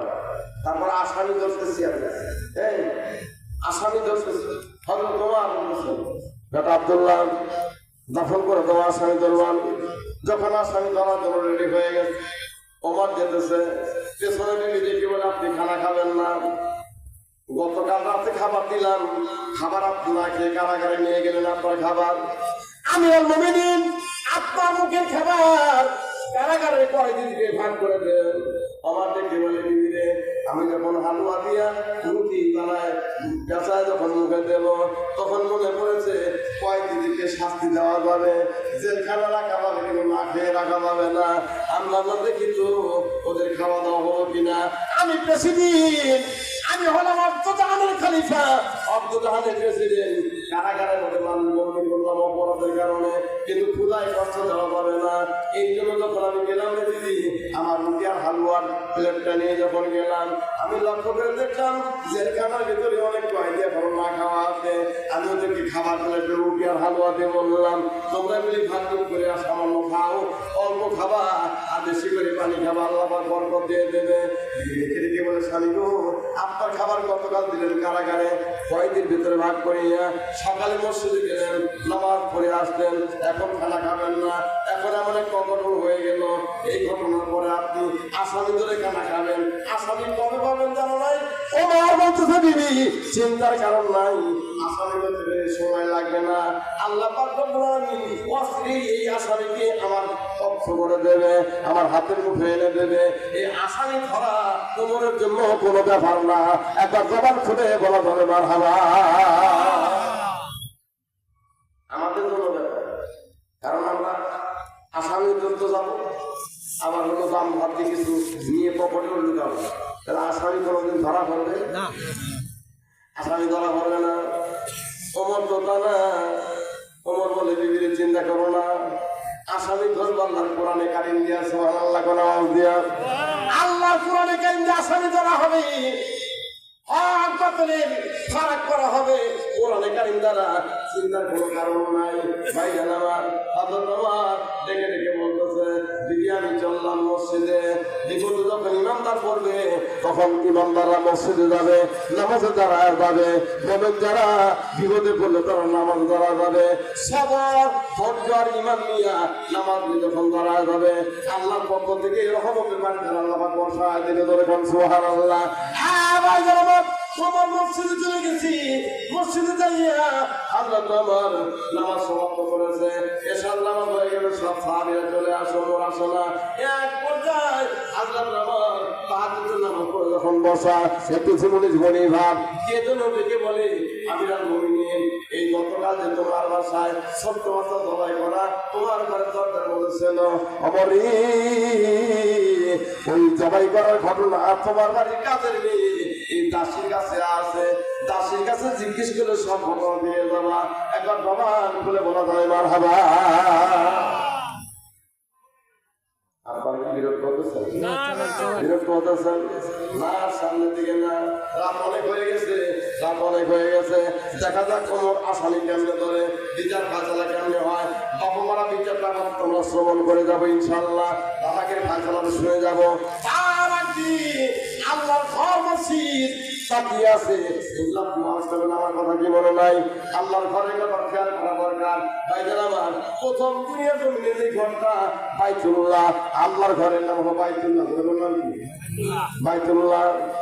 এই বাইতুল্লাহ কিয়ামতের দিন আল্লাহর ঘরগুলো ভাঙবে না, সুবহানাল্লাহ কোন আওয়াজ দিয়া। এই বাইতুল্লাহ ঠিকঠাক থাকবে, বাইতুল্লাহ ঠিকঠাক থাকবে। আল্লাহ বলে, বাইতুল্লাহ তুমি তো আমার ঘর, তুমি কি এই অবস্থায় থাকবা? যদি থাকো তাহলে তো কিয়ামত শুরু হবে না, হাসর শুরু হবে না। বাইতুল্লাহ বলে, আল্লাহ আমি অবশ্যই ভেঙে যাবো, থাকবো না। তবে দুনিয়ার জমিনে আমার মতো যত বাইতুল্লাহ ছিল, সব বাইতুল্লাহ গুলো আমার সাথে এমনি করে কানেকশন যোগ করে দেওয়া লাগবে, যোগ করে দেওয়া লাগবে। আল্লাহ পাক হুকুম দিবি, এই লক্ষ্মীপুরের কেন্দ্রীয় মসজিদ সহ দুনিয়া যত মসজিদ, সকল মসজিদ করে যোগ করে দেওয়া হবে। ওই আসল বাইতুল্লাহ সকল মসজিদ জেনে জেনে আল্লাহর জান্নাতে চলে যাবে। একবার জবান খুলে বলা যায় মারহাবা। মসজিদ যাবে, মসজিদ যাবে, বাইতুল্লাহ যাবে। তারপরে যখন ভাঙবে না, দেখে দেখে বলবে, আল্লাহ এই মসজিদে যারা খেদমত করতো, মসজিদে যারা নামাজ কালাম করতো, মসজিদে চলে গেছে। ইয়া আইয়ুহাল্লাযীনা আমানু ইসতাঈনু বিস-সাবরি ওয়াস-সালাত ইন্নাল্লাহা মা'আস সাবিরিন। আল্লাহ পাক বলে, বান্দা বিপদে যখন পড়বা, চেয়ারম্যানের কাছে যাও না, মেম্বারের কাছে যাও না, এমপির কাছে যাও না, মাস্তান ক্যাডারের কাছে যাও না। বিপদে যখন পড়বা তখন ধৈর্য নিয়া, ঈমান নিয়া, নামাজ নিয়া আমি আল্লাহর সামনে দাঁড়ায় যা তাহাজ্জুদে সব পোড়া পানি ছেড়ে দাও, আমি আল্লাহকে ডাক দাও, আমি আল্লাহ পাক রব্বুল আলামিন তোমার সকল সমস্যা দূর করে শান্তির ফায়সালা করে দেব। একবার জবান খুলে বলা যাবে মারহাবা। আবার তোমার আল্লাহর ঘরে গেছি, আল্লাহ পাক রব্বুল আলামিন সবটাই ভেতরে ডেকে কয়, আমাদের তোমার দাসীর কাছে জিজ্ঞেস করবা, এই আসামি কে জবাই করলো ছোট বাচ্চা, এই আসামি ধরা পড়ে যাবে। হযরত ওমর স্বপ্ন থেকে জাগনা হয়ে গেল, জাগনা হওয়ার পর দেখতেছে আযান চলতেছে, নামাজ পড়লো। আজকে নামাজের পর ওমর কোনো দেরি না করে সরাসরি বাসায় আসছে। বাসায় এসে লক্ষ্য করে দেখে দিদি ঘরের ভিতরে কোরআনে কারীম তেলাওয়াত করতেছে, আর বাহিরে দাসী আল্লাহর কোরআন শ্রবণ করতেছে। হযরত ওমর দাসীকে দেখি বলে, দাসী জানতে চাই গতকাল ছোট্ট বাচ্চা জবাই করা, দাফন করা হলো, এই বাচ্চাকে জবাই করতে। দাসী বলে, আমিরুল মুমিনিন আমি এই খবর কিন্তু জানি না, একটা খবর জানি, এটা কে রাখলো এই খবরটা বলতে বললো, সেইটা হলো ওই মানুষটা আমি চিনি না ভালো করে। আমি মুখটা কালো কাপড় ঢাকা ছিল। আপনি যখন মসজিদে, মা তখন ঘরে, আমি বাইরে ছিলাম। এই লোকটা সরাসরি গেট ডাক্তার দিয়ে ভেতরে ঢুকলো, সাদা একটা চাদর গায়ে আর কালো কাপড় দিয়ে মুখ বাঁধা ছিল। আমি এই বাচ্চাটা বের করলো, বাচ্চা বের করার পর লক্ষ্য করে দেখলাম বাচ্চাদের মধ্যে কোরআনে কারিমের 3টে আয়াত সেটেল করা আছে। দরজার সামনে রাখলো, আমার ডেকে বলো তুমি কে? আমি বললাম ওমরের বাড়িতে আসি। ডেকে বলে দাসিরি ওমর আসলে আল্লাহ কোরআনে কারিমের আয়াত তেলাওয়াত করতে বলবা। আর কে মানলো, কোন কারণে মার্ডার হলো, কে মানলো, কার মার সন্তান, আসামি ধরার পর যেন বিচার করে ওমর খানা খায়, নইলে যেন খানা খায় না। হযরত ওমর ডেকে বলে দাসিরি এই তো সোটা ডাকাতটা আসলো ঠিকই গেল কোন দিকে? ডেকে বলে বাহির হলো, আমিও বাইর হলাম। দেখলাম ফনফন করে দক্ষিণ দিকে ওই একটা পাহাড় দেখা যায়, এই পাহাড়ের আড়ালে চলে গেল, আর আমি দেখি নাই। আমার বলে তাহলে পাহাড় পর্যন্ত আমি যাই, দেখি আল্লাহ মিলাই কিনা। সকালবেলা তরবারি খোলা, আল্লাহ তোমার যখন রওনা দিয়েছে, লক্ষ্য করে দেখতেছে পাহাড়ের পাথরে একটা ঝুঁকি করা, এই ঝুঁকির ভেতরে একটা ঝুঁকি কান্না করতেছে, আর একটা পুরুষের কথার আওয়াজ পাওয়া যায়। আমার বললেন রে তুমি আর জানি এমন কোন যুবকী, সেই যুবকটা জোর করে যুবতী ধরে এনে এখানে বিচার করবা, বাঁচতে পারবা না। হযরত ওমর গিয়ে আস্তে করে দরজার সামনে যখন দাঁড়ালেন, লক্ষ্য করে দেখলেন এই যুবক আর এই যুবতীটা মহিলার কণ্ঠ, হাতের পুরুষের কণ্ঠ, এই দুইজন এমন দল, এই দুজন অন্য কেউ না। এই মহিলাটার কণ্ঠে যে এইটা হলো মেয়ে, আর পুরুষের কণ্ঠে এইটা হলো বাবা। এইটা যখন ওমর বুঝতে পারলেন, ওমর থমকে গেলেন। এই ঝুঁকির মধ্যে মা আর মেয়ে বাস করে, বাবা আর মেয়ে বাস করে। আস্তে করে দরজার সামনে দাঁড়িয়ে যখন নাকি বললেন এই ঝুঁকির মধ্যে বাড়ি করাকে, খেজুরের ডালাপালা দিয়ে বাড়িকে, যখন নাকি হযরত ওমরের আওয়াজ শুনছে ভেতর থেকে আল্লাহর বান্দা পুরুষটা ডেকে ডেকে বলতেছে আপনি কি আমিরুল মুমিনিন হযরত ওমর ফারুক? হযরত ওমর বলেন হ্যাঁ আমি হযরত ওমর ফারুক। ডেকে বলে আপনি অপেক্ষা আজকে 2 দিন পর্যন্ত আছি, আপনি আসেন না, তাই দরজা খুলি, আমি বাহিরে যাই না, আমার মেয়ে জায়গা থাকবে, তাই আপনার আশায় আছি। ওমর বলেন কেন আমার আশা আছো? ডেকে বলে আমিরুল মুমিনিন আপনার আশায় বাসা আছি, কারণ 2 দিন আগে আপনার ঘরের দরজায় ছোট্ট একটা বাচ্চা জবাই করে রাখছি, এ রেখে আপনি যে আসলাম, আপনি যে দাফন করলেন ওই জানাবার আমিও ছিলাম, কিন্তু আমি পরিচয় দিই নাই। আমিরুল মুমিনিন অনেক টেনশন আপনার, এই সন্তানকার কে জবাই করলো, কে রাখলো, ওই সন্তানটা আপনার ঘরের দরজায় আমি রেখে আসছিলাম। একবার জবান খুলে বলা যাবে মারহাবা। সাহস কম, আমার ঘরে দরজা তুমি এই ছোট্ট বাচ্চা রেখে আসতে, তরবারি বের করেছে, হাত ধরে কোপ লাগাবে। আল্লাহ বান্দা বলে আমারে কোপ দিবেন না, এই সন্তানটা লাগছে আমি, কিন্তু আমি কাটি নাই, জবাই করি নাই, আমি মারি নাই। এই সন্তানের খবর আমি জানি না, এই সন্তানের খবর আমার মেয়ে জানে। এই চুপড়ির ভিতরে, খেজুরের ডালাপালার ভিতরে যে মেয়েটা বাস করে, আমার মেয়েটা কোরআনে কারিমের হাফেজা, আমার এই মেয়েটা জানে বলে সন্তানের খবর। হযরত ওমর বলে তোমার মেয়ের বিয়ে হয়েছে কোন জায়গায়? বলে আমার মেয়ের এখন বিয়ে হয় নাই। সন্তান পাইলো কেমনে? সেটি বলে আমি তাও বলতে পারবো না। আজকে 10 মাস হয় আমার মেয়ের চেহারা আমি দেখতে পাই নাই, কখন খায়, কখন ঘুমায়, কখন গোসল করে আমি জানি না। আমার এই মেয়েটা এই সন্তানের খবর জানে। আমার শুধু বলে সাব্বা এই সন্তান তোমার ঘরে দরজায় রেখে আসবেন, ওমর যেন না জানে। আর যদি জিজ্ঞেস আমার করবেন না, আমি আমার মেয়েকে জিজ্ঞেস করি নাই। হযরত ওমর বলেন আল্লাহর বান্দা তোমার মেয়ে কোথায়? বলে ঘরের ভেতরে আছে। দরজার সামনে গিয়ে হযরত ওমর জিজ্ঞেস করতেছে আল্লাহর বান্দি একটু বলো তো তোমার জীবনের ঘটনা, সন্তান পাইলে কোন জায়গায়? আল্লাহর বান্দি ডেকে ডেকে বলে আমিরুল মুমিনিন খালি কথা বলছেন শোনেন না, আপনার এই রাতের ভিতরে আমাদের বাস, আমরা তো এমন গরিব মানুষ, এই ঝুঁকির মধ্যে থাকি, আমার আব্বা কাটি বাজারে বিক্রি করি, আমিরুল মুমিনিন বাজারে বিক্রি করি, আর আমি হলো বাসায় থাকতাম, আল্লাহর কোরআন পড়ে পড়ে দিন রাত কাটাতাম। কিন্তু একদিনের ঘটনা, আমি রুটি বানাতেছি আর কোরআন তেলাওয়াত করতেছি, হঠাৎ লক্ষ্য করে দেখলাম একটা যুবক দৌড়ে আসতেছে আমার দিকে, সঙ্গে আরো দুইটা যুবক আছে। আমি ওই দিকে যুবক এসে আমার হাত ধরে ফেলে দিল, আর এই যুবকটা সঙ্গে ছিল, এই যুবকটা হলো আমার দেহের পোশাকগুলি খুললো। আমি আল্লাহর ভয় দেখালাম যুবকে, এই সাধারণ সামান্য কাজের জন্য, সামান্য শান্তির জন্য জাহান্নাম খরিদ করো না। আল্লাহর নামে যুবক কিছুই মানলো না। আমিরুল মুমিনিন আমার দিকে ঝাঁপায় করলো, দুই যুবক আমার দেহের থেকে পোশাক খুললো, তারপরে এই যুবকটা জেলায় জড়ায় গেল। আমি ছিলাম যৌবন প্রাপ্তা নারী, বয়স্কা মহিলা, যৌবনে সন্তান ধারণের ক্ষমতা ছিল।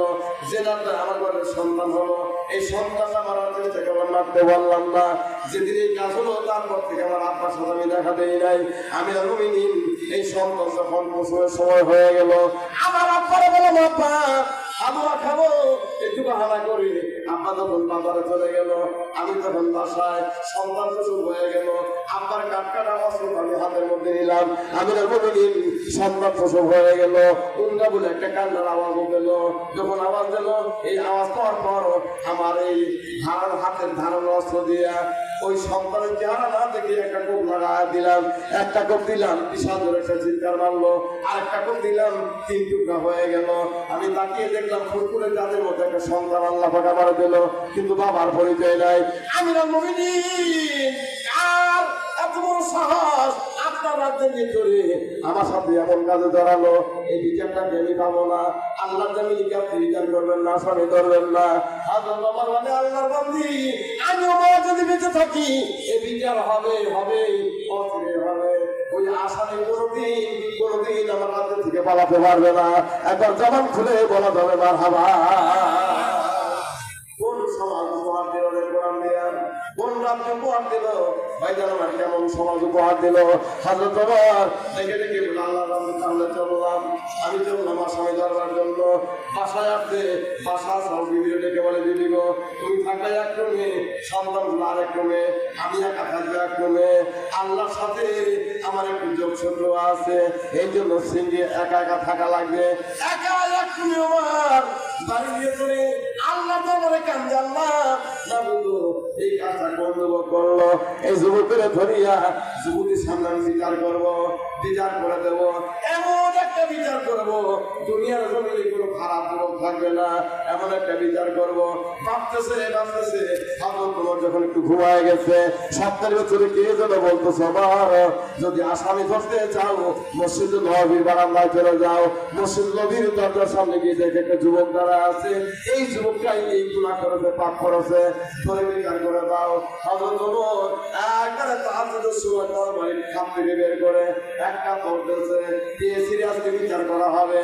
হযরত ওমরের কণ্ঠের আওয়াজ আলীর কানে গেছে। ওই সময় হযরত আলী তাহাজ্জুদের নামাজ পড়ে দোয়া করতেছিল, বলে সুবহানাল্লাহ। ওমর বাইরে পারে কারে বলতে কারে মারবে, যাইতে দেখি হযরত ওমর যখন যেতেছে, পেছনে হযরত আলী যেতেছে, আলীও যায়, ওমরও যায়। হযরত ওমর গিয়ে দেখে একটা যুবক দুটি হাত আকাশের দিক দিয়ে কান্দার, বলে, আল্লাহ আজকে 10 মাস আগে একটা পাপের কাজ করে আল্লাহ শান্তি পাই নাই। লক্ষ্মীকুলের ভাইরা, দুনিয়ার জমিনে আপনি গুনার কাজ করবেন, পাপের কাজ করতে পারবেন, শান্তি পাবেন না। একজন আল্লাহ আল্লাহ করে বাড়ি দিতে পারবেন, কিন্তু শান্তি আসতে পারবেন না।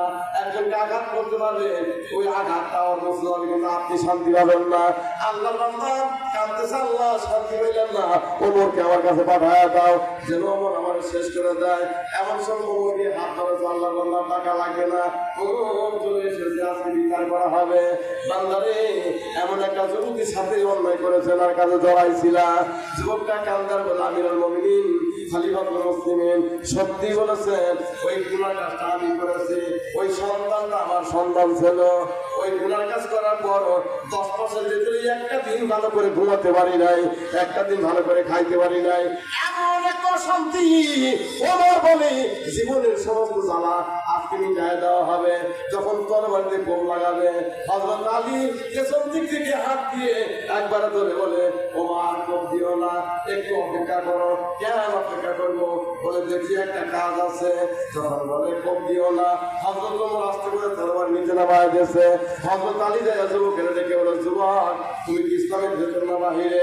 যুবক বলে, ইসলামের বাহিরে মানুষ এখন ইসলাম কবুল করে নাই। হযরত আলী বলে, যুবক বাজার একটা রাস্তা তোমার আছে, এই মুহূর্তে তওবা করে মুসলমান হওয়া লাগবে। একবার জবান খুলে বলা যায় মারহাবা। একটু আড়ালে গিয়ে আলী বলতেছে, যুবক তুমি মরতে চাইলে মরতে পারবো না, বাঁচবে আল্লাহ বাঁচাবে, কিন্তু তওবা করে মুসলমান হওয়া পারবে? বলে অবশ্যই পারবে, আপনারা যা বলতে চাই। হয় তাহলে তওবা করো। তওবা করা হলো, কালিমা পড়লো, মুসলমান তখন হয়ে গেল।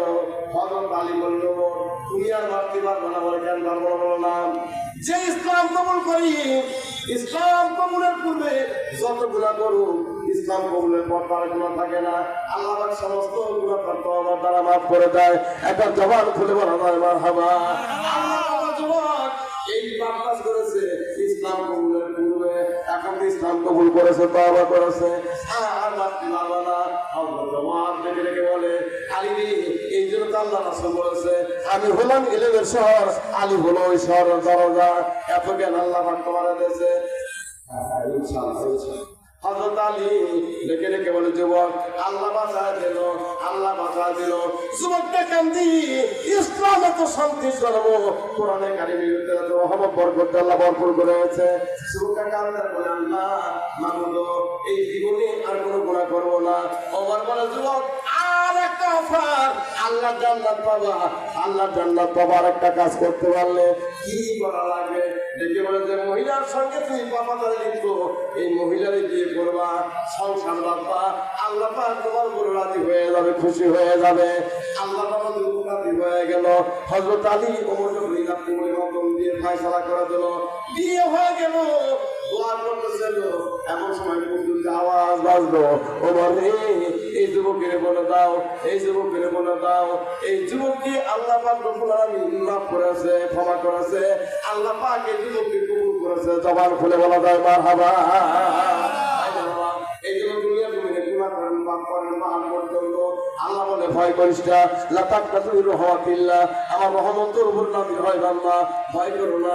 গুনাহ করেছো তওবা করো, পাপ করেছো তওবা করো, ফিরে আসো। আল্লাহ পাক তওবার বদলা, চোখের পানি বদলা আল্লাহ পাক বান্দা বান্দিকে মাফ করে দিয়া গলায় জান্নাতের মালা পরা দেবে। এখন জবান খুলে বলা যাবে মারহাবা। আল্লাহ পাক আমাদের সবাইকে কবুল আর মঞ্জুর করে।